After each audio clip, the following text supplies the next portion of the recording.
O que as pessoas à tua volta recebem de ti, mesmo sem palavras? O que as pessoas à tua volta recebem de ti, mesmo sem palavras? A presença que deixas. O impacto real que tens nas pessoas à tua volta, não o que pretendes ter. Há uma pergunta que raramente se faz com honestidade. O que sentes as pessoas depois de estarem contigo? Não o que queres que sintam, o que realmente sentem. Existe uma diferença enorme entre a presença que pretendemos ter e a presença que realmente temos. Entre o impacto que imaginamos causar e o impacto que causamos. E essa diferença, quando não é examinada, torna-se ela própria uma herança invisível, o que transmitimos sem saber que estamos a transmitir. De quem és, incluindo as partes que ainda não examinaste completamente. Este episódio é sobre desenvolver consciência do impacto real, não para criar uma performance melhor, mas para agir com mais intencionalidade sobre o que genuinamente deixas. Relação a quem tem suspeita de que o teu impacto real é diferente do impacto que pretendes ter? O que te diz isso? Existe um princípio em comunicação e em liderança que é simples de enunciar e difícil de internalizar completamente. O impacto que tens não é determinado pela tua intenção. É determinado pela experiência de quem está do outro lado. Isto não significa que a intenção não importa, para a tua orientação. Mas o que fica na outra pessoa não é o que quiseste fazer. É o que ela experienciou. E frequentemente essas duas coisas são diferentes. Quando alguém te diz que o que fizeste a magoou, e a tua resposta é não era essa a minha intenção, ambas as coisas podem ser verdade. A tua intenção e o impacto que causaste. Defender a intenção não desfaz o impacto. Esta distinção é especialmente relevante em relações de poder, onde a pessoa com mais poder frequentemente subestima o impacto das suas ações sobre a pessoa com menos poder. O chefe que só estava a ser direto. O pai que só estava a ser honesto. A dinâmica de poder amplifica o impacto, mesmo quando a intenção era neutra. Boas intenções não são suficientes. São o ponto de partida, não a conclusão. 14 horas. Desenvolver consciência do impacto real requer duas coisas que são simultaneamente simples de descrever e difíceis de praticar: atenção e feedback. Atenção. Observar as reações das pessoas quando estás com elas, não apenas o que dizem, mas o que os seus corpos dizem. Como o espaço muda quando entras. Se as pessoas se expandem ou contraem. Se falam mais ou menos. Se parecem mais ou menos à vontade para discordar. Feedback. Criar condições onde as pessoas podem dizer-te com honestidade o que experienciam na tua presença.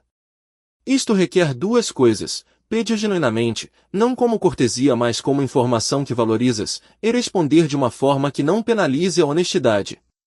A segunda parte é a mais difícil. Se quando alguém te diz que o teu impacto foi diferente da tua intenção, a tua resposta é defensiva, a informação fecha. As pessoas aprendem que dizer a verdade sobre a tua presença tem custo. E param de a dizer. Permanece invisível, e portanto inalterável. A presença que deixas não é fixa. É o resultado de escolhas contínuas, muitas das quais são tão automáticas que não as experienciamos como escolhas. Como entras numa sala? Como começas uma conversa? Como respondes quando algo corre mal? Como tratas as pessoas quando estás sob pressão? A atenção, o ritmo, a forma como ouves, a forma como respondes quando és desafiado, tudo isto é presença. E presença é escolha, mesmo quando é automática. Especialmente quando é automática. Victor Frankl escreveu sobre o espaço entre estímulo e resposta, o espaço onde reside a liberdade humana. Presença intencional é o trabalho de expandir esse espaço, de ter consciência suficiente do que está a acontecer em ti no outro, para responder de acordo com quem escolhe ser em vez de reagir de acordo com o que foi instalado. Sabes que o teu impacto é diferente do que pretendes, onde reages automaticamente de uma forma que não é a que escolherias se tivesses espaço entre estímulo e resposta. O que acontece nessa situação? A presença que deixas é também herança.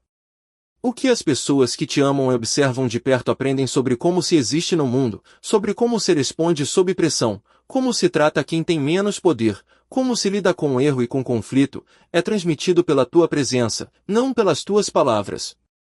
A herança mais poderosa que podes deixar não é o que fizeste. É o que as pessoas aprenderam a fazer ao observar como te moveste pelo mundo. Isso significa que a presença que deixas é um acto de responsabilidade não como peso paralisante, mas como clareza sobre o que está em jogo.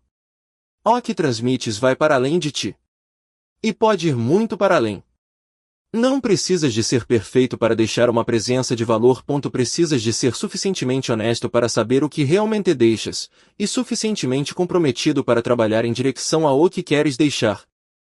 A presença que deixas não é um facto fixo sobre ti. É o resultado de quem és agora, e pode mudar, à medida que escolhes com mais consciência. Não como projeto de imagem, como compromisso com o impacto real. Com o que as pessoas experienciam quando estão contigo. Com o que levam quando vão. A pergunta não é que imagem deixo.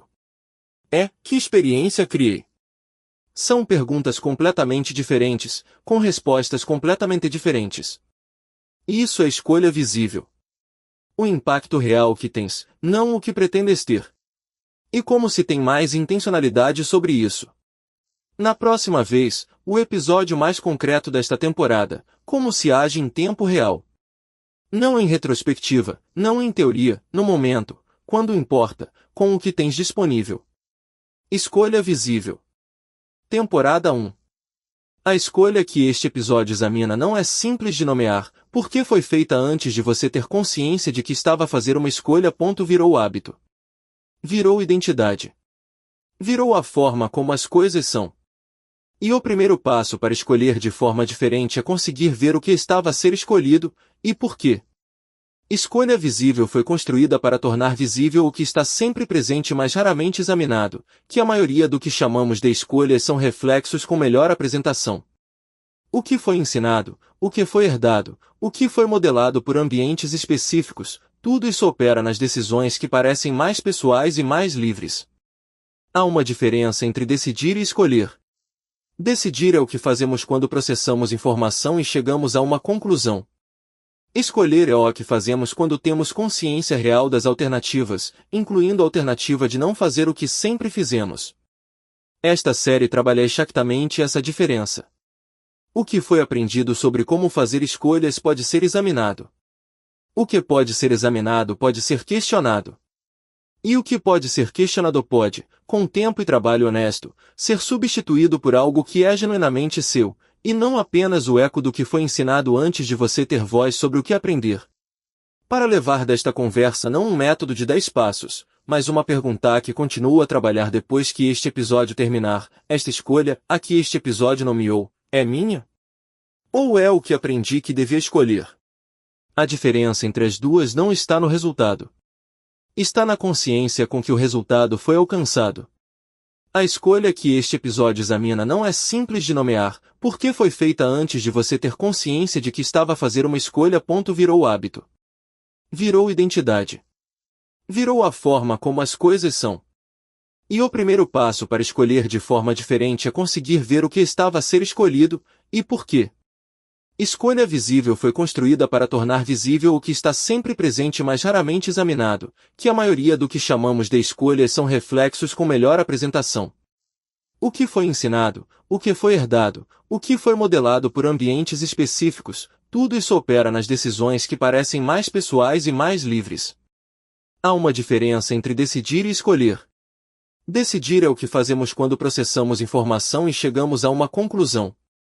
Escolher é o que fazemos quando temos consciência real das alternativas, incluindo a alternativa de não fazer o que sempre fizemos.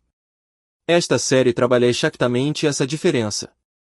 O que foi aprendido sobre como fazer escolhas pode ser examinado. O que pode ser examinado pode ser questionado. E o que pode ser questionado pode, com tempo e trabalho honesto, ser substituído por algo que é genuinamente seu, e não apenas o eco do que foi ensinado antes de você ter voz sobre o que aprender. Para levar desta conversa não um método de 10 passos, mas uma pergunta que continua a trabalhar depois que este episódio terminar, esta escolha, a que este episódio nomeou, é minha? Ou é o que aprendi que devia escolher? A diferença entre as duas não está no resultado. Está na consciência com que o resultado foi alcançado. A escolha que este episódio examina não é simples de nomear, porque foi feita antes de você ter consciência de que estava a fazer uma escolha. Virou hábito. Virou identidade. Virou a forma como as coisas são. E o primeiro passo para escolher de forma diferente é conseguir ver o que estava a ser escolhido, e por quê. Escolha visível foi construída para tornar visível o que está sempre presente mas raramente examinado, que a maioria do que chamamos de escolhas são reflexos com melhor apresentação. O que foi ensinado, o que foi herdado, o que foi modelado por ambientes específicos, tudo isso opera nas decisões que parecem mais pessoais e mais livres. Há uma diferença entre decidir e escolher. Decidir é o que fazemos quando processamos informação e chegamos a uma conclusão. Escolher é o que fazemos quando temos consciência real das alternativas, incluindo a alternativa de não fazer o que sempre fizemos. Esta série trabalha exatamente essa diferença.